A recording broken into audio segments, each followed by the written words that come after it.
ও যে অপরাধ করেছে বা দিনের পর দিন তার অপরাধের প্রবণতাটা বেড়েই চলছে। একটা মানুষের বিরুদ্ধে যখন 5টা মামলা থাকে তার একটু শান্ত থাকতে হয়, একটু কোয়েট থাকতে হয়। সে শান্ত না থেকে আদালতে সে কোর্ট চলাকালীন ছুরিয়াঘাত করছে, তার অবশ্যই সে যে শাস্তি রিজার্ভ করে বা আইন আদালত যারা আছেন তারা বিচার করে যে শাস্তি দেওয়া উচিত তাকে সেই শাস্তিটাই দেওয়া উচিত। আমার ইন্ডিভিজুয়ালি যে আমি এই সাক্ষী চাবো এটা আমি নিরপেক্ষভাবে বলবো না যে আমি এই শাস্তি চাইতেছি, সে যেটা ডিজার্ভ করে তাকে সে শাস্তি দেওয়া হবে। কোর্টের ভেতরে কোর্ট চলাকালীন ওখানে আইনজীবী ছিল অ্যান্ড সাধারণ জনগণ ছিল, প্রশাসনের লোক ছিল, সবার সামনে আমাকে হামলা করা হয়েছে। প্রিন্স মামুন নিজে করেছে, তার সাথে তার আরও তার গ্রুপের যে সঙ্গপঙ্গ তারা ছিল। আমাকে ছুরি দিয়ে ছুরিকাঘাত করা হয়েছিল। জি।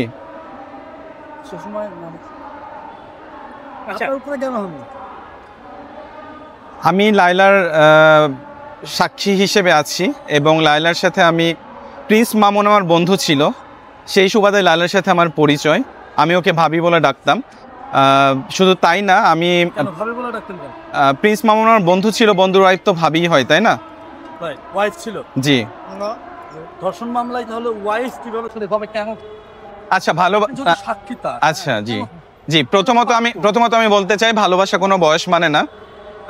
ভালোবাসা যে কোনো বয়সে যে কোনো কারোর প্রতি আসতে পারে। আপনি যেটা বলেছেন এটাও রাইট যে বয়সের ডিস্টেন্স, ভালোবাসার খাতিরে তো লায়লা ভালোবেসে তাকে বিয়ে করেছে, বিয়ে ভেবেই তো সে এতদিন তার সাথে এক বাসায় 4 বছর স্টে করেছে।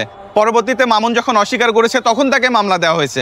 তার আগ মুহূর্ত পর্যন্ত মামুনকে কোনো প্রকার মামলা তো দেওয়া হয় নাই, এটা তো বুঝতে হবে। মামলা তো তখন দেওয়া হয়েছে যখন সে অস্বীকার করছে, যখন সে মিডিয়াতে এসে বলছে, তার পরিবার তার মা এসে মিডিয়াতে এসে বলছে যে লায়লার সাথে ভাই বোনের সম্পর্ক।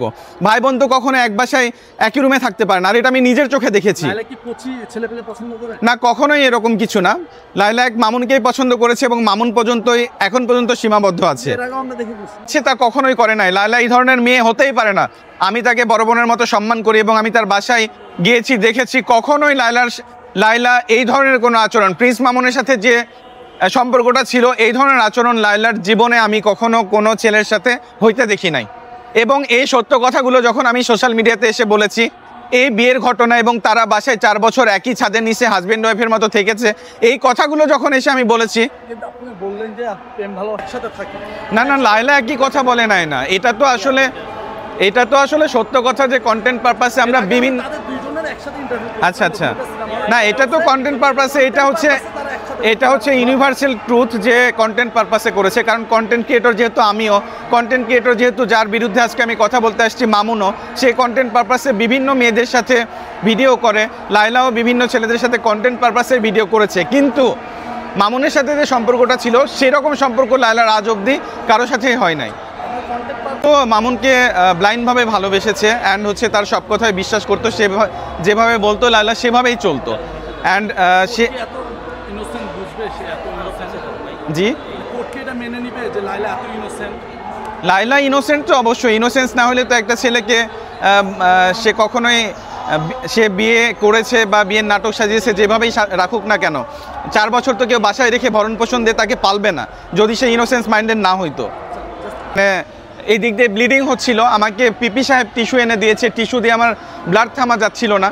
এই ঘটনা ঘটার পরেও একজন বিজ্ঞ জজ তাকে কিভাবে ছেড়ে দেয় বা এখন পর্যন্ত তাকে কিভাবে অ্যারেস্ট করা হয় না, এই কারণেই আজকে আমি সাংবাদিকদের মুখোমুখি হয়েছি যে এখন পর্যন্ত তাকে কেন অ্যারেস্ট করা হয় নাই। তাইলে কি এরকম যে আইনের দ্বারপ্রান্তে দাঁড়িয়ে যারা ছুরিয়াঘাত করবে বা আইনের দ্বারপ্রান্তে দাঁড়িয়ে যারা মানুষকে মারবে, এটা কি এখন ট্রেন্ডিং হিসেবে চলবে? কারণ আজকে প্রিন্স মামুন করেছে, একদিন তার দেখে আরও মানুষ সাহস পাবে, প্রশাসনকে তারা ভয় পাবে না, প্রশাসনের সামনে মানুষকে ছুরিয়াঘাত করবে। কেন এই জিনিসটাকে কন্টিনিউ করা হচ্ছে, তাকে কেন অ্যারেস্ট করা হচ্ছে না? মামুন, প্রথমত আমি বলবো মামুন একজন মাদক আসক্ত একটা ছেলে এবং সে অল টাইম ড্রিঙ্ক অবস্থায় থাকে।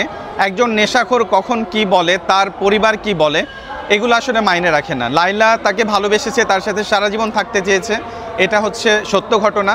এবং লায়লা তাকে ছাড়তে চায় নাই বিধায় তাকে সুন্দরভাবে বুঝিয়ে রাখার চেষ্টা করেছে, বাট মামুন সেটা শোনে নাই, মামুনের পরিবার সেটা শোনে নাই। যখন তাদের টাকা পয়সা, ধন সম্পত্তি, বাড়ি গাড়ি হয়ে গেছে, তখন তারা লায়লার